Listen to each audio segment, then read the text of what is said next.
암 치료 성적에 대해서는 사실 많은 의문들이 있습니다. 캐나다 맥길 대학교의 암 전문의 118명에게 이렇게 질문을 했습니다. 당신과 당신의 가족이 암에 걸린다면 현대의 항암 치료를 하겠습니까? 화학요법을 사용하겠습니까? 라고 질문을 했을 때 무려 75%가 화학 치료를 하지 않겠다라는 답변을 했습니다. 4명 중에 3명, 그것도 암 전문의 선생님들이 한 답변인데요. 이것을 우리는 좀 한번 깊게 생각해 볼 필요가 있습니다.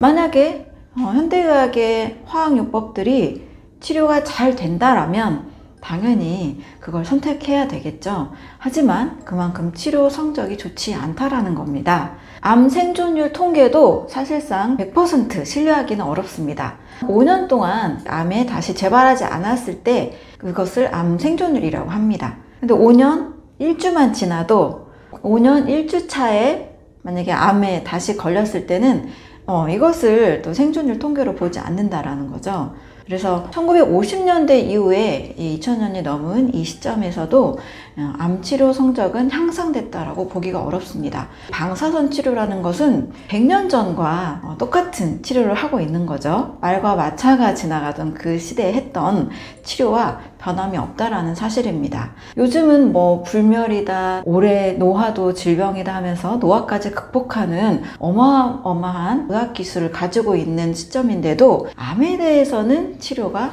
바뀌지 않았다라는 사실은 우리가 한 번쯤 생각해 봐야 됩니다.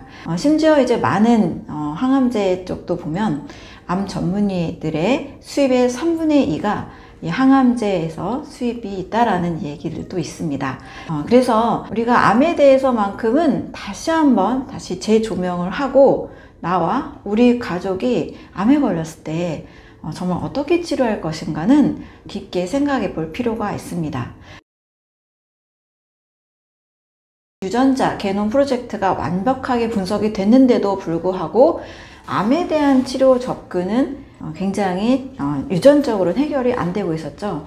표적 치료제다, 면역 항암제다 해서 1세대 세포독성 항암제에 비해서 항암제가 많이 발달하고 바뀌긴 했습니다. 그래도 여전히 1세대 세포독성 항암제를 많이 쓰고 있는 현실에 있고 암세포가 계속 유전자 돌연변을 일으키기 때문에 암은 또 유전자에 기인한 질병이 아니다라는 것에 더 많은 흐름들이 모아지고 있습니다. 많은 질병들은 그에 따른 증상들이 사실 비슷합니다. 폐 질환이라면 폐 증상에 따른 질환들이 따라오고 감염성 질환이라면 그에 따른 열이 난다든지 구토를 한다든지 이런 감염성 질환에 대한 증상이 비슷합니다. 그런데 암만큼은 이런 2차 질환이 너무 다양하다는 것을 확인한 거죠. 유전자도 너무나 다릅니다. 사실 1924년에 오토 바스부르크라는 사람에 의해서 암은 유전질환이 아니다, 대사질환이다 라는 이 새로운 관점이 제기됐습니다. 그래서 암은 유전질환이 아니라 대사질환이다 라는 것이 이미 초기에 1924년에 밝혀졌지만 하나의 의학 정설이 바뀐다는 것은 굉장히 많은 시간이 걸리는 것 같습니다.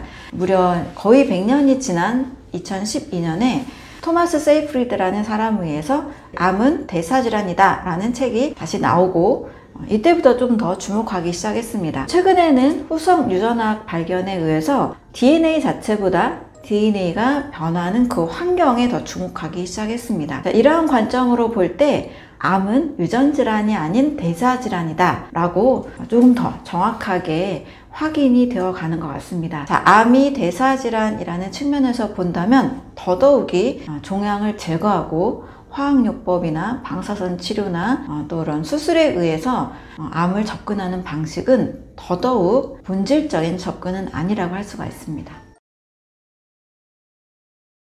그렇다면 암에 걸렸을 때, 암이라는 진단을 받았을 때 우리는 무엇부터 생각을 해야 될까요?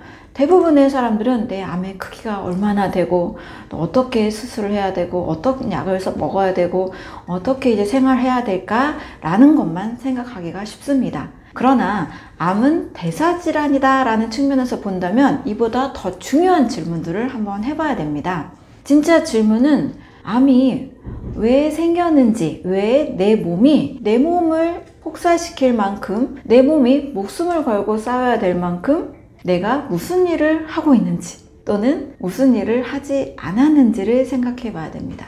또 왜 암이 병이라고 생각하는지를 다시 한번 생각해 봐야 됩니다. 그리고 세 번째는 암이 사람을 정말 죽이는지에 대한 것도 다시 한번 생각해 봐야 됩니다. 자, 이런 질문들은 보통 많이 하는 질문들이 아닙니다. 이 세 가지 질문에 대한 배경은 암은 사람을 죽이는 것이 아니고 어떠한 신진대사에 의해서 또는 나의 라이프 스타일에 의해서 생겨난 것이고 또 나의 라이프 스타일을 교정하면 다시 암은 사라질 수도 있다는 것을 전제를 합니다. 자, 이런 관점에서 보면 암은 내 인생을 다시 한번 돌아보게 만드는 하나의 전환점이 될 수 있고 오히려 새로운 기회가 될 수 있다는 상당히 큰 희망도 제시를 합니다. 우리가 암이라는 것을 경험하고 또 다른 건강한 삶을 만들 수도 있다는 거죠.